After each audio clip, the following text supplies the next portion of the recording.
우리가 살아가는 이 세상은 갈수록 하나님을 부인하고 마음에 두기 싫어하는 방향으로 흘러가고 있습니다. 예수님이 이 땅에 오시고 또한 예수님을 믿는 많은 제자들과 또 사람들이 하나님의 증인이 되어서 그리스도의 복음을 전하고 있지만은 시간이 흘러가면 흘러갈수록 믿는 자들이 더욱더 떨어져 가고 있고, 또 그리고 하나님을 부인하는 자들이 전에는 과학이나 철학의 이름으로 신을 대적하고 하나님을 부정했지만은 이제는 그것을 넘어 삶의 태도에서, 삶의 그 자체에서 하나님을 전혀 의식하지 않고 하나님을 무시하며 하나님이 없는 삶을 사는 실천적 무신론자들이 가득해지고 있습니다. 오히려 지금 이 세대는 거짓이 진짜인 것처럼 하고 있고 진짜가 거짓인 것처럼 살고 있습니다. 여러분 주위에 보면 이단들이 더욱더 진짜 참신을 믿는 것처럼 열심히 하고 있고요, 이단이 아닌 진짜 하나님을 믿는 우리들이 하나님이 없는 것처럼, 힘없는 것처럼 하나님 없이 살고 있는 모습이라 이것입니다. 오늘 본문 1절에서도 다윗은 이 시대를 향해서 경고하는 하나님의 말씀을 합니다. 어리석은 자는 그의 마음에 이르기를 하나님이 없다 하도다. 그들은 부패하고 그 행실이 가증하니 선을 행하는 자가 하나도 없도다. 하나님이 이 세대를 보면서 말씀하셨어요. 의인이 없는데 하나도 없다 그랬어요. 어찌 보면 우리는 인간적인, 우리가 본질적인 태생은 악인입니다. 우리 안에 하나님을 떠나려고 하고 하나님을 미워하려는 본질적인 게 있어요. 이거는 아담과 하와의 그 자손들에 이어지는 우리 모두 인류가 가지고 있는 기본적인 원죄의 습성을 볼 수가 있습니다. 이 죄는 답습이 되고 죄는 물려지고 죄는 계속 세대에 이르러서 더욱더 커지게 되어 있기 때문에 그렇습니다. 아담과 하와가 에덴 동산에서 지었던 이 반역의 죄, 하나님을 거스르고 하나님 앞에 교만한 그 죄로 인하여 우리 인류는 평생을 가지고 있는 이런 저주의 삶이 있습니다. 남자는 일을 하고 고생을 해야 되며 여자는 아이를 낳는 해산의 고통이 거기에 주어진 거죠. 그래서 우리는 하나님을 근본적으로 찾으려고 하고 만나려고 하고 하나님을 통해서 우리가 더욱더 기쁨을 누리려고 하는 게 아니라 하나님 없이 살려고 하는 게 우리 안에 있기 때문에 그렇습니다. 그러나 하나님은 우리에게 계속 말씀하시죠. 우리 안에 감춰져 있는 하나님의 형상을 회복하라. 하나님의 형상이 회복되기를 원하세요. 이 형상은 무엇이냐? 하나님 우리를 창조하시고 모든 피조물에게는 주시지 않은 우리 행위에 주신 고유한 하나님의 성품입니다. 여러분 창세기의 말씀을 보면 나오잖아요. 다른 피조물들, 하늘을 만들고 해를 만들고 달을 만들고 새를 만들고 물고기를 만들고 짐승을 만들고 모든 식물을 만드실 때 하나님은 말씀으로만 하셨지 다른 여타의 다른 행위를 한 적이 없습니다. 그러나 우리 인간을 만드실 때는 하나님께서 우리를 빚으시고 우리에게 무엇을 주셨습니까? 하나님의 생기를 후 하고 불어넣어 주셨어요. 이게 중요한 차이예요. 여타 모든 피조물과 우리 인간의 차이는 여기서 나오는 거예요. 우리 안에 하나님의 생기를 불어넣어 주셨다는 것. 즉 우리 안에 하나님의 성질과 성품이, 하나님의 영어로 말하면 캐릭터가 우리 안에 있어요. 근데 우리는 그거를 모르고 살고 있죠. 하나님을 모르는 세상 사람들은 전혀 모르죠. 자기가 최고인 것처럼, 자기가 모든 것을 다 자기 마음대로 할 수 있는 것처럼, 스스로 태어난 것처럼, 스스로 살아가는 것처럼 자기 자신만 믿고 살아가고 있어요. 그러나 우리 하나님 사람들은 반드시 알아야 돼요. 우리 안에 하나님의 성품, 하나님의 성질, 하나님의 캐릭터, 하나님의 영이 있다는 것. 그래서 세상 사람들, 모든 사람들은 이 하나님의 영이 있음에도 불구하고 그 영보다 자기 안에 죄의 성품들이 더 강하기 때문에 죄의 성질대로 사는 거예요. 욕심대로 사는 거예요. 탐욕대로 사는 거예요. 자기의 정욕대로 사는 거예요. 그런데요, 참된 만족이 없습니다. 행복이 없습니다. 여러분, 행복의 기준과 행복의 척도를 보면 아무리 돈을 많이 가진 사람도 그 행복이 오래 가지 못합니다. 여러분, 좋은 옷을 샀을 때 그 옷에 입고 옷을 가지고 옷을 보고 여러분 얼마나 그 기쁨이 갑니까? 평생 갑니까? 평생 안 갑니다. 어떤 여성들은 막 명품을 그렇게 막 사 모아서 집에 진열을 해놓잖아요. 입지도 않아요. 왜 입지도 않고 사는지 모르겠어요.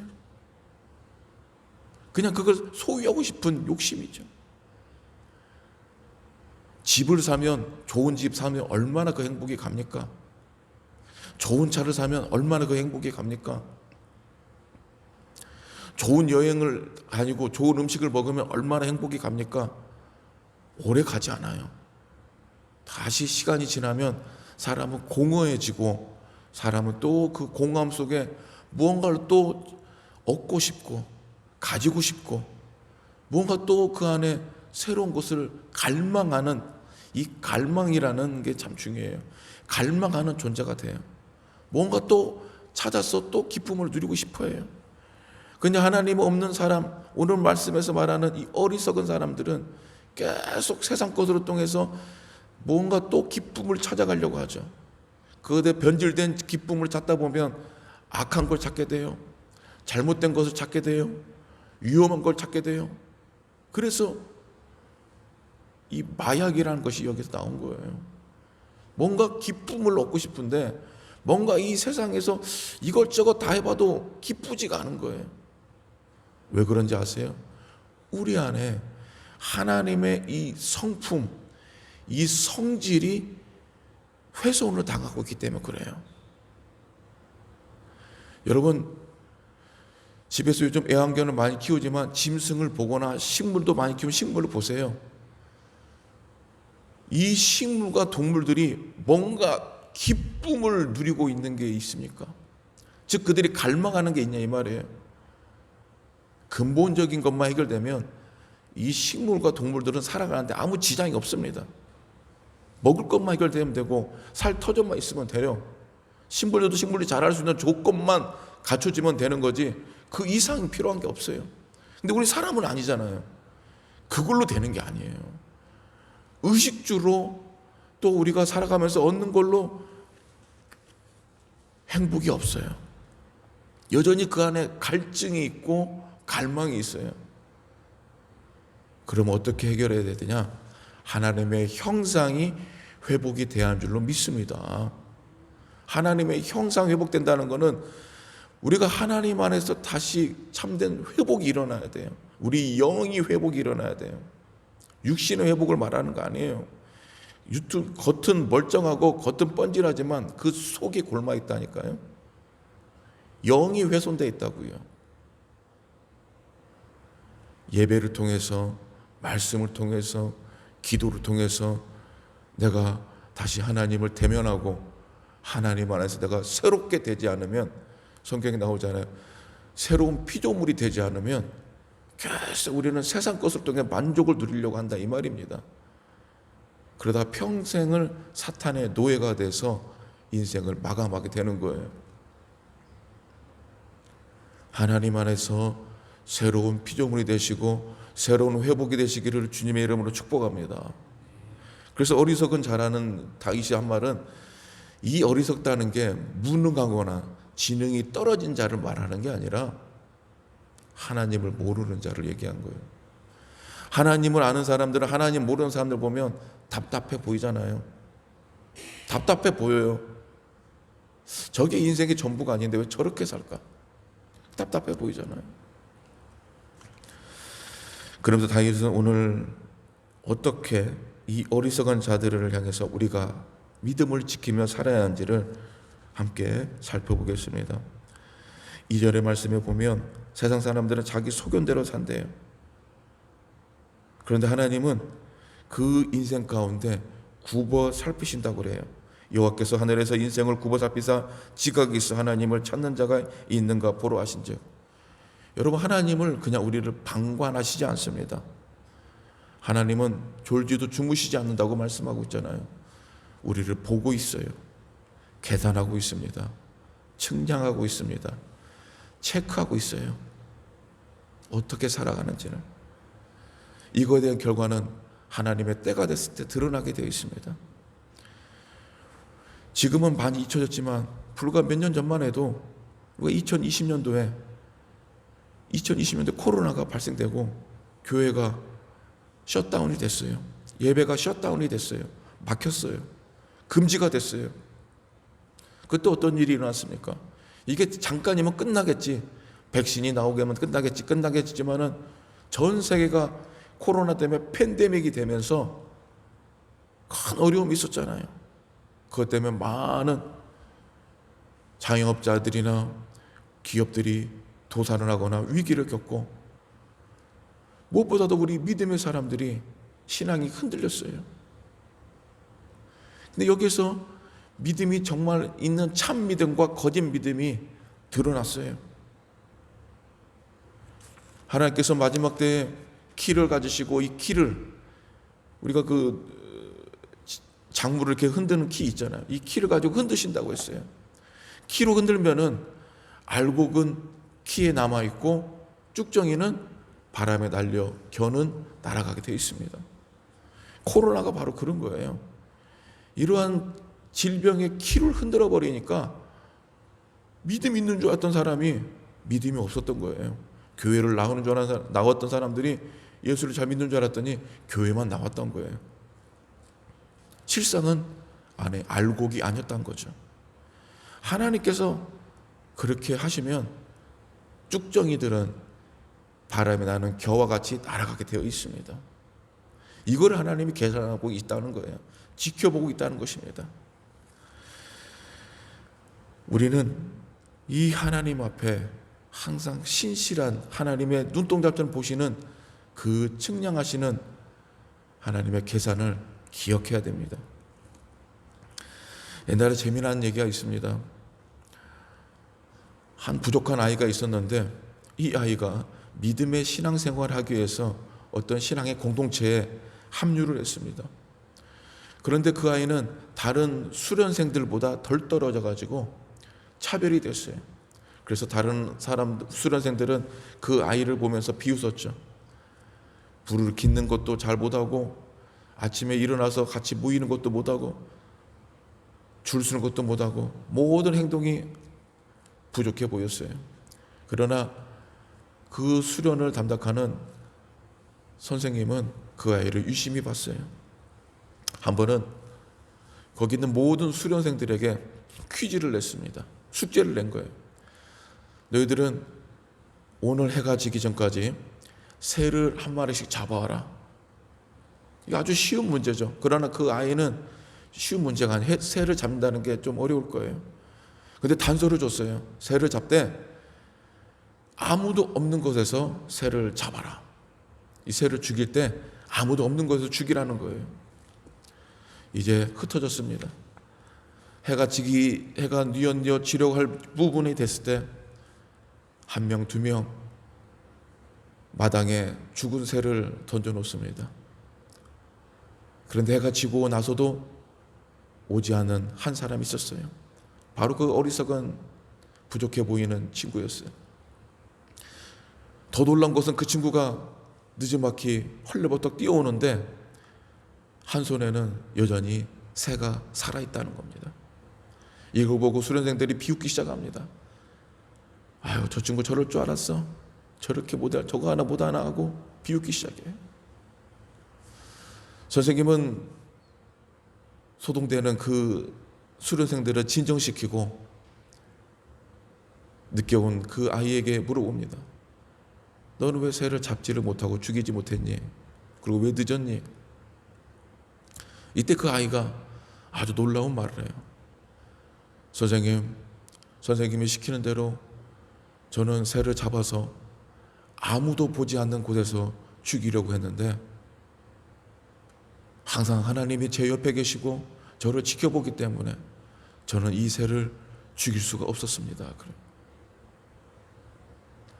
그 아이가 그 한마디를 하자 거기에 분위기가 아주 숙연해졌습니다. 여러분, 그거예요.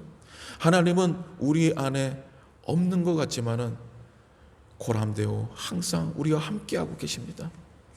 그 하나님은 내가 의식하느냐 인정하느냐 인정하지 못하느냐 그 차이예요. 하나님을 인정하고 의식하는 사람은 모든 삶에서 하나님과 함께 동행하지만은 때의 필요에 따라서 하나님 의식하는 사람이 있고 아예 하나님 없이 사는 사람이 있습니다. 저는 오늘 저와 여러분은 고람되어 함께 하시는 이 하나님의 신실한 앞에 믿음을 지켜나가시기를 축복합니다.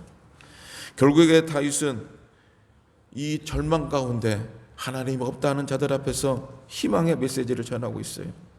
그리고 그들에게 반드시 하나님이 승리케 하신다고 약속의 말씀을 하고 있습니다.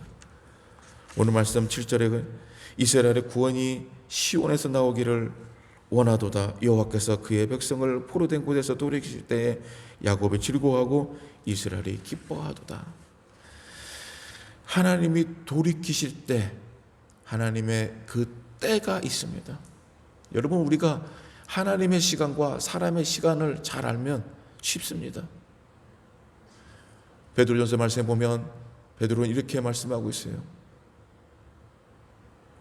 하루가 천년 같고 천년이 하루 같다. 즉 하나님의 시간은 우리가 말하는 하루가 천년 같고 또 우리가 말하는 천년이 하루 같을 수도 있다는 거예요.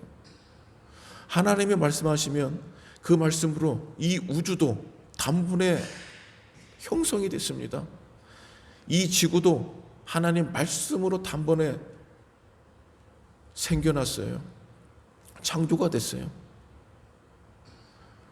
이 세대도, 우리가 살아가는 이 세대도 하나님의 말씀의 때 가운데 살아가고 있는 거예요. 그 약속의 때를 아는 사람은 기다릴 수가 있습니다. 하나님의 시간을 믿는 사람은 인내할 수가 있어요. 그러나 하나님의 시간을 모르는 사람은 인내할 수가 없어요. 포기해버려요. 오늘 저와 여러분들은 이 세상 가운데 하나님이 어디 있느냐 조롱과 죄악이 가득하여도 흔들리지 마시고 하나님 오늘도 하늘에서 이 새벽에 우리를 깨어서 주님을 찾는 바로 우리를 여전히 굽어 살피고 계심을 믿으시기를 바랍니다.